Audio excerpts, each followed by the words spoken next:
Hello दोस्तों, welcome to my YouTube channel MS lecture by Manoj sir.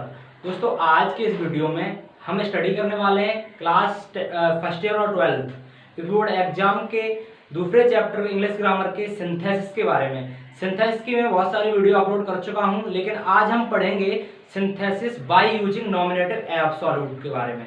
Nominative absolute के जरिए के द्वारा हम सिंथेसिस कैसे बना सकते हैं। चलिए तो वीडियो स्टार्ट करते हैं। by using nominative absolute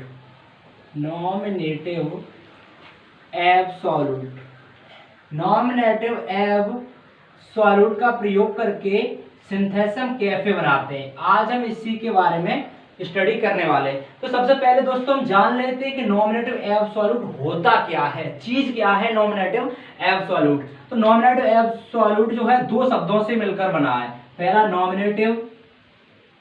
nominative और दूसरा एब्सोल्यूट। जो नॉमिनेटिव एब्सोल्यूट है वो दो शब्दों से मिलकर बना है। पहला नॉमिनेटिव, दूसरा एब्सोल्यूट। नॉमिनेटिव दोस्तों होता है कर्ता। नॉमिनेटिव क्या होता है? कर्ता। और एब्सोल्यूट का मतलब होता है स्वतंत्र, जिसे हम फ्री कहते हैं। क्या कहते हैं? फ्री। एब्सोल्यूट का मतलब क्या होता है? फ्री। कहने का मतलब है कर्ता को, नॉमिनेटिव एब्सोल्यूट में क्या होता है? कर्ता को फ्री किया जाता है, कर्ता को स्वतंत्र किया जाता है, उसे हम नॉमिनेटिव एब्सोल्यूट कहते हैं। आज हम बताएंगे कि नॉमिनेटिव एब्सोल्यूट का प्रयोग करके हम सिंथेसिस कैसे बना सकते हैं। तो सबसे पहले हम जान लेते हैं कि नॉमिनेटिव एब्सोल्यूट का प्रयोग हम कब करते हैं। नॉमिनेटिव एब्सोल्यूट का प्रयोग हम कब करते हैं, तो इसके लिए आपको ये बात ध्यान रखनी है। सबसे पहले जो आपके वाक्य दिए जाएंगे, दोनों वाक्यों के जो सब्जेक्ट हैं अलग अलग होने चाहिए। दिए गए वाक्यों के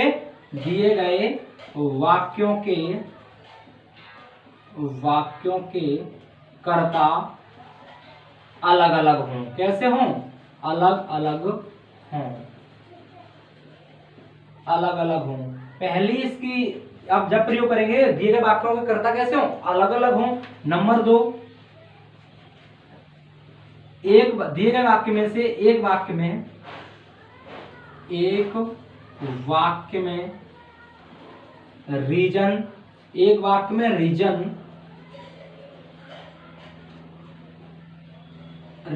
तथा एक वाक्य में रीजन बताया जा रहा हो। एक वाक्य में रीजन बताया जा रहा हो तथा या जबकि दूसरे वाक्य में उसका रिजल्ट दिया हो। दूसरे वाक्य में उसका परिणाम, उसका रिजल्ट दिया गया हो। कहने का मतलब है नॉमिनेटिव एब्सोल्यूट का प्रयोग हम तब करते हैं जब दिए गए वाक्यों के कर्ता कैसे हो? भिन्न हो, अलग अलग हो। और दूसरे नंबर, दिए गए वाक्यों में एक वाक्य में रीजन बताया गया हो। जो वाक्य आपको दिए जाएंगे उनमें से एक वाक्य में रीजन, कारण बताया जा रहा हो, और जबकि दूसरा जो वाक्य हो उसमें उसका रिजल्ट, मतलब उस रीजन का उसमें परिणाम हो, तब हम नॉमिनेटिव एब्सोल्यूट का प्रयोग करके हम सिंथेसिस बनाते हैं। चलिए तो हम देखते हैं सिंथेसिस नॉमिनेटिव एब्सोल्यूट का प्रयोग करके सिंथेसिस किस प्रकार बनाते हैं। तो इसके लिए निम्न बातों को ध्यान रखना है। पहली बात ये तो था नॉमिनेटिव एब्सोल्यूट का प्रयोग हम कब करते हैं। अब हम कैसे करते हैं ये ध्यान रखना है। अब बेटा हम करेंगे, सबसे पहले हम समझ लेते हैं।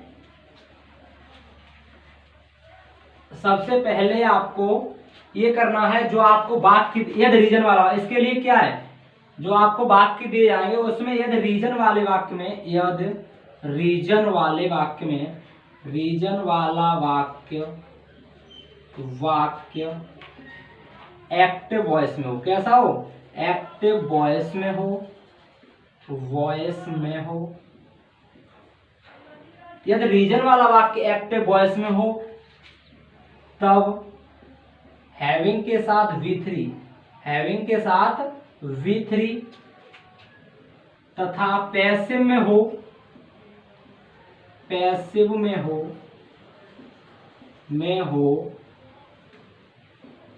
तब हैविंग बीन के साथ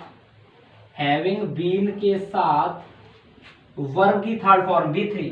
वर्ब की थर्ड फॉर्म लगाकर कर्ता को स्वतंत्र कर देते हैं, कर्ता को स्वतंत्रता देते हैं। क्यों? कर्ता को तो फ्री करना है नॉमिनेटिव एब्सोल्यूट में। पहला जो रूल है आपका, फर्स्ट रूल इसे हम कहते हैं, कहने का मतलब है सबसे पहले हम समझ लेते हैं जो नॉमिनेटिव एब्सोल्यूट का प्रयोग करेंगे, इनमें 2 वाक्य या 3 वाक्य दिए जाएंगे, तो उनमें से क्या होता है, कर्ता दोनों के अलग अलग होने चाहिए, सब्जेक्ट दोनों के अलग अलग होने चाहिए। नंबर 2 पर मैंने बताया था अभी कि एक वाक्य में जो वाक्य आपको दिए जाएंगे उनमें से एक वाक्य में उसका रीजन हो और दूसरे में उसका रिजल्ट हो, मतलब एक वाक्य रीजन वाला हो, दूसरा रिजल्ट वाला हो। ऐसी सिचुएशन में हम नॉमिनेटिव एब्सोल्यूट का प्रयोग करके सिंथेसिस बनाते हैं। अब हमने ये बता रहा हूं आगे में कि सिंथेसिस का प्रयोग कैसे करते हैं नॉमिनेटिव एब्सोल्यूट के द्वारा। तो हम समझ लेते हैं, यदि रीजन वाला वाक्य एक्टिव वॉइस में हो, जो रीजन वाला वाक्य आपको कारण वाला वाक्य दिया जाएगा वो किसमें हो, एक्टिव वॉइस में हो, तब हम हैविंग के साथ V3 लगाते हैं, हैविंग के साथ वर्ब की थर्ड फॉर्म प्रयोग करते हैं। और अगर पैसिव वॉइस में हो तो हैविंग बीन के साथ वर्ब की थर्ड फॉर्म लगाकर कर्ता को स्वतंत्रता देते हैं। अब नेक्स्ट इसका जो दूसरा रूल है, दूसरा इसका रूल है बेटा, यदि रीजन वाला वाक्य, यदि रीजन वाले वाक्य में, रीजन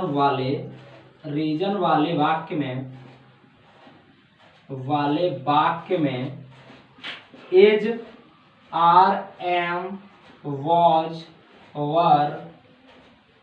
वर मेन वर्ब के रूप में कार्य करें। किसके रूप में? मेन वर्ब के रूप में कार्य करें।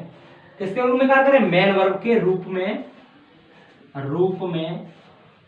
कार्य करें,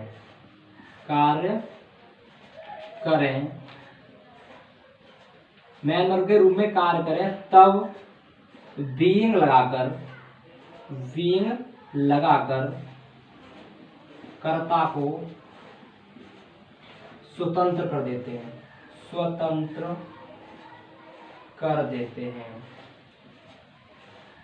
ये अपना रूल है। ये 2 रूल के जरिए से हम बनाते हैं। कैसे? यदि रीजन वाला वाक्य एक्टिव वॉइस में होगा तब हैविंग के साथ थर्ड फॉर्म लगाकर, तब पैसिव वॉइस में होगा रीजन वाला वाक्य तो हैविंग बीइंग के साथ थर्ड फॉर्म लगाकर कर्ता को स्वतंत्रता देते हैं। दूसरा रूल, यदि रीजन वाले वाक्य में जो इजार है बाजवर जो दी होती हैं वो मेन वर्ब के रूप में कार्य करती हैं, तो हम बीइंग लगाकर कर्ता को स्वतंत्र कर देते हैं। इस तरीके से आप समझ सकते हैं। या फिर दूसरे फॉर्मूले में आप स्ट्रक्चर से समझ लेते हैं कि सबसे पहले हम क्या करते हैं कि नॉमिनेटिव जो एब्सोल्यूट लिखते हैं, क्या लिखते हैं? नॉमिनेटिव एब्सोल्यूट, जिसे हम सब्जेक्ट भी कह सकते हैं। क्या कह सकते हैं? सब्जेक्ट भी कह सकते हैं। सबसे पहले आप नॉमिनेटिव एब्सोल्यूट लिख लें, जो आपको सब्जेक्ट दिया वो सब्जेक्ट लिखेंगे क्योंकि उसको तो फ्री करना है, तो इससे कोई मतलब नहीं है। नॉमिनेटिव एब्सोल्यूट लिख लें सबसे पहले नंबर पे। दूसरे नंबर पे आप क्या करेंगे? पार्टिसिपल लिखेंगे। क्या लिखेंगे? पार्टिसिपल। आप चाहें तो पार्टिसिपल लिखा है यहाँ पर, ये भी लिख सकते हैं having plus V3 oblique having been plus V3, और उसके बाद ऑब्लिक ये लिख सकते हैं बीइंग यहाँ पर पार्टिसिपल की जगह पे, वो भी आपका एक न्यू फॉर्मूला हो जाएगा। आप इस तरह से लिखते हैं फिर भी सही है। Nominative absolute plus participle plus the rest of the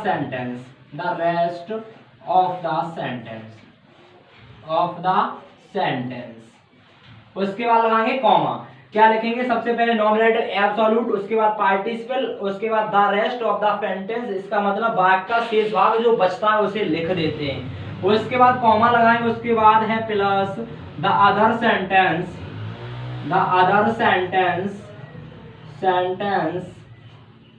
age it is.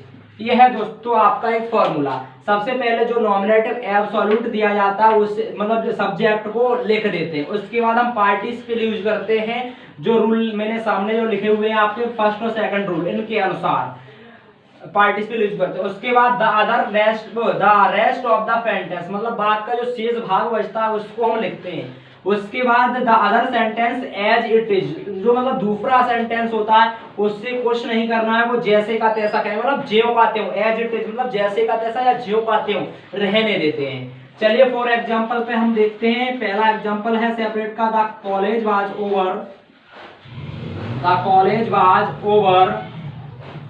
Over full stop, the college was over full stop आगे है the college was over full stop. Next इसका है द वॉइस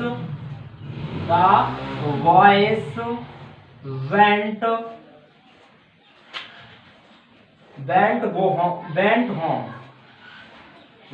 होम। ये है वाक्य आपका। The college was over the voice went home. इसे हम बनाएंगे इस नियमानुसार, तो कंबाइंड वाक्य बनेगा द कॉलेज। सबसे पहले नॉमिनेटिव एब्सोल्यूट को जैसे का तैसा रखना है, तो सब्जेक्ट को जैसे का तैसा रख दो। उसके बाद कॉलेज। उसके बाद हमने बताया था वाक्य बाज वर्ग किसके रूप में कार्य करे, मेन वर्ग के रूप में कार्य करे, तो हम क्या करते हैं बीइंग लगा देते हैं। तो बाज की जगह क्या हो जाएगा बीइंग, क्या हो जाएगा बीइंग। उसके बाद ओवर है तो ओवर रहेगा। फिर हमें लगाना है कि वो मैंने लिखा है the rest of the sentence, वाक्य का जो शेष भाग बचता है उसे लिख देते हैं। उसके बाद लगाते हैं comma. Other sentence as it is, जैसे का तैसा। द वॉइस वेंट होम, जैसे का तैसा। The voice went home. आगे नेक्स्ट एग्जांपल देखते हैं सेपरेट का। The police arrived, arrived, the police arrived, full stop, the robbers ran away, full stop। The police arrived मतलब जो पुलिस है, पुलिस आ चुकी थी, मतलब आ गई पुलिस आ गई। द रॉबर्स रैन अवे मतलब डाकू भाग गए। तो मतलब हम क्या करेंगे, हमने बताया था वाक्य एक्टिव वॉइस में हो, किस में हो। अब देखो ये जा रहे हैं हम तो है नहीं इसमें, ना पैसिव वॉइस में, कैसा एक्टिव वॉइस में। तो हम क्या करेंगे हैविंग के साथ V3। सबसे पहले हम क्या लिखें नॉमिनेटिव एब्सोल्यूट लिखें सबसे पहले। तो नॉमिनेटिव एब्सोल्यूट क्या द पुलिस। उसके बाद हम क्या लगाएंगे एक्टिव वॉइस में, तो हैविंग V3 हैविंग लगा देंगे। और V3 क्या है, हैविंग के बाद V3 आपकी है अराइव्ड, क्या है अराइव्ड। उसके बाद भाग का शेष भाग तो है नहीं, द पुलिस अराइव्ड, आगे तो है नहीं कुछ, तो कोई बात नहीं। उसके बाद लगाएंगे कॉमा। उसके बाद दूसरा सेंटेंस एज इट इज, जैसे का तैसा। तो the robbers ran away, the